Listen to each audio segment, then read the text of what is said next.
Dňa 12. augusta 2008 pri výmenníku na Ružinskej ulici v Košiciach pripravilo literárne združenie Pektus v spolupráci s projektovým tímom kandidatúry Košíc na titul EHMK 2013 skvelú prázdninovú akciu, ktorá pritiahla šikovné detské rúčky a zvedavé dospelácké pohľady.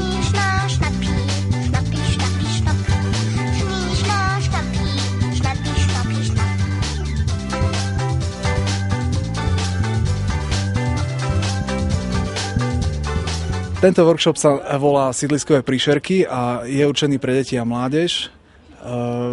Ako sami vidíte, tak deti veľmi kreatívne pristúpili k tejto veci, urobili si návrhy a spolu s Radom Repickým, s maliarom, ktorý vlastne vedie tento workshop, by mali pokryť celú fasádu výmenníka. Táto akcia je takým štartom vôbec k transformácii týchto výmenníkov na kultúrne centrá.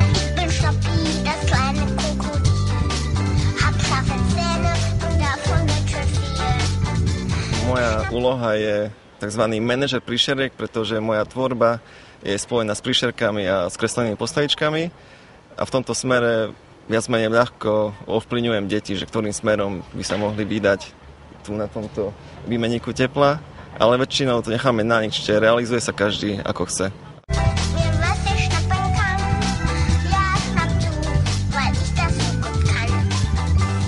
Výborná akcia, veľmi sa teším. Kopu detí prišlo, tak dúfame, že to vypáli veľmi dobre.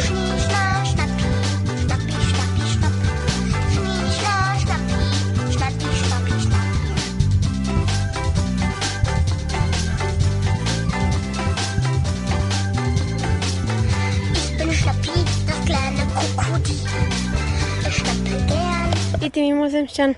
Wow. A čo znamená hip-hop? I ty mimozemšťan počúva hip-hop? Áno.